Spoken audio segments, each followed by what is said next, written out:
Another Man's Wife, based on Genesis chapter 39. Let's go!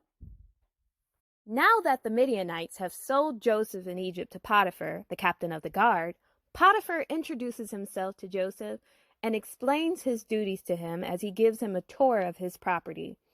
Then he gave him a change of clothes and showed him to his living space. "Do you have any questions?" "No, master." And the Lord was with Joseph while he was a slave in Potiphar's house, and the Lord prospered him in that place.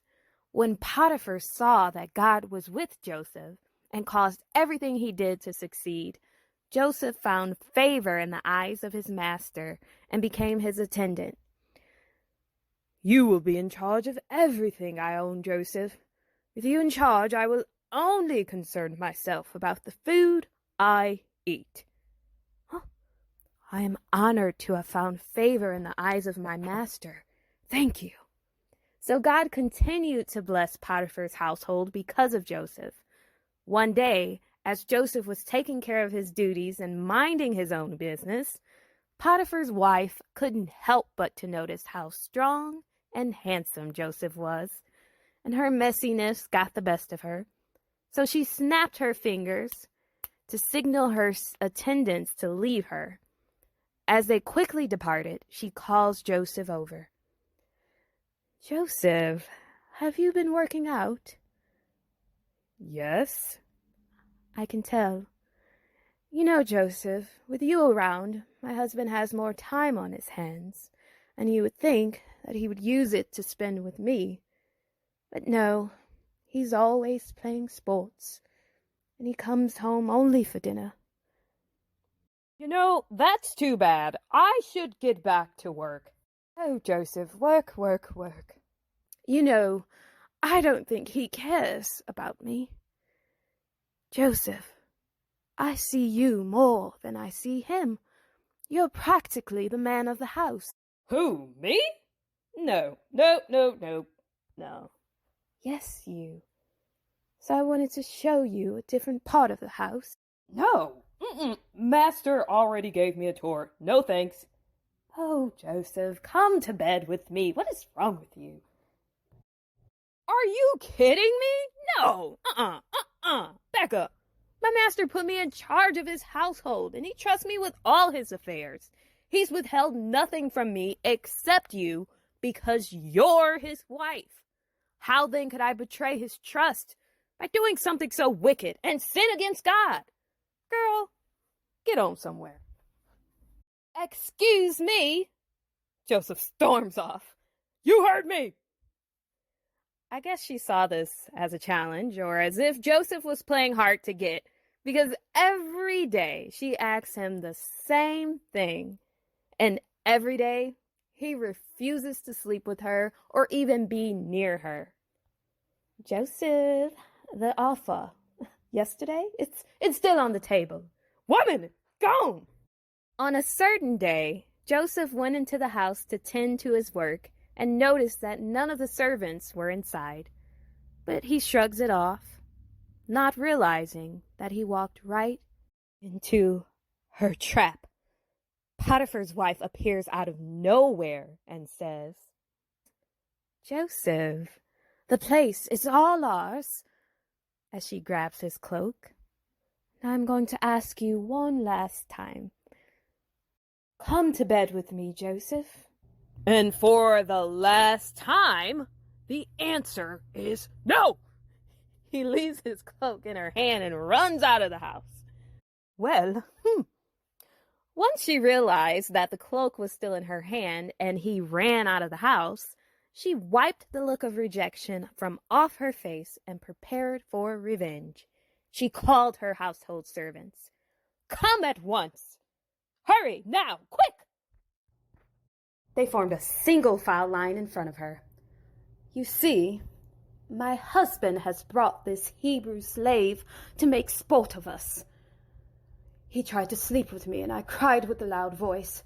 When he heard me scream, he left his cloak beside me and ran out of the house.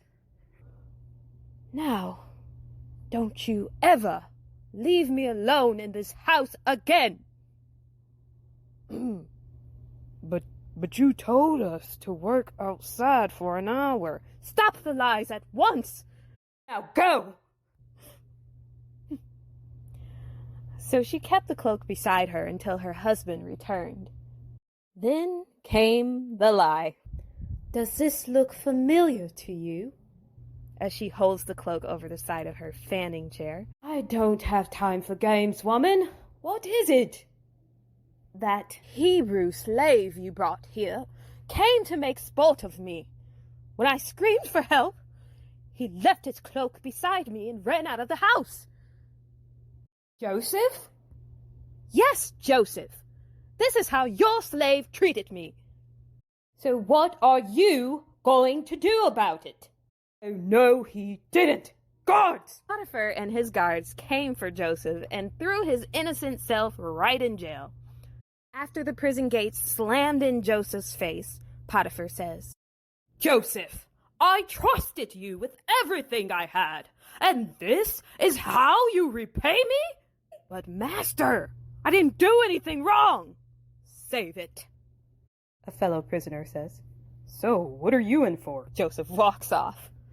But while Joseph was in prison, the Lord was with him and showed him kindness and gave him favor with the prison warden. Joseph, I don't know what it is, but the prisoners respect you and listen to you. It's less arguing and fighting. You've proven yourself to be trustworthy. I'm going to put you in charge over all the prisoners. This will make my life much easier. You'll be responsible for everything that happens in here. Thank you. I won't let you down. The warden paid no attention to anything because he knew that Joseph was on top of it. And again, God was with Joseph and granted him success in whatever he did. Another man's dream, based on Genesis chapter 40. Sometime later, the cupbearer and baker of the king were thrown into prison because they offended the king and made him angry. So they were assigned to Joseph, and he attended to them. So, what are you in for, guys? We'd rather not say. Very well then. Hey, please, put on these change of clothes. I'm afraid that the smell of freshly baked goods and wine will not make you a friend, but a target of some of the men. Please, change.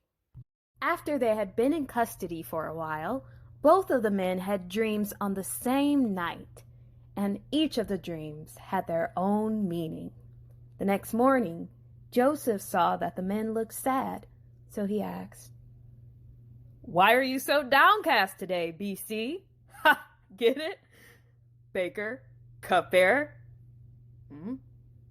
Forget it. We both had dreams that no one can interpret. Joseph quickly pulls up a chair and says, Do not interpretations belong to God. Please, tell me your dream. So the chief cupbearer told Joseph his dream, and Joseph says, Is what it means. The 3 branches represents 3 days. Within 3 days, Pharaoh will lift up your head and restore you to your position, and you will put Pharaoh's cup in his hand as before. But when this comes to pass, please remember me and show me kindness. Put in a good word with Pharaoh so that I can be released from prison, for I was carried out of the land of Hebrews by force, and now I am in this dungeon having done nothing wrong. Once the chief baker hears the favorable interpretation of his fellow official's dream, he says, Well, Joseph, I too had a dream. So in my dream there were 3 baskets of bread. It was huge. They were so big, bigger than I'd ever seen. It was filled with baked goods, and so you could imagine that it was hard to balance. But to make matters worse, the birds, they kept eating it. I'm like, are these potential mates? Are these gold diggers? Are these foes? I was confused. They kept eating. Joseph, please tell me what this crazy dream means. Joseph, please. Wow, Are you sure you want to know? Tell me. Well, this is what your dream means. The 3 baskets are 3 days. And within 3 days, Pharaoh will lift off your head and hang you on a tree. What? Yes. And the 3 birds? There were many birds. Sorry. The birds, they'll eat your flesh. No! Sorry. Silence fell on the room. No, Joseph, that must be wrong. Joseph slowly walks away. No! 3 days later, the Pharaoh does exactly what Joseph said he would, and the cupbearer is restored to his position, and the chief baker is hanged.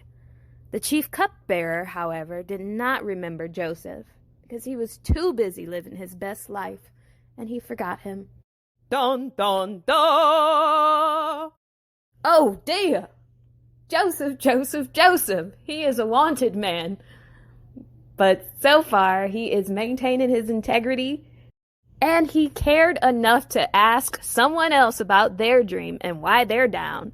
That says a lot about his character. Let's see what's going to happen next. Until next time. But before I let you go, don't forget to like, subscribe, and share this video. Thank you very much. God bless.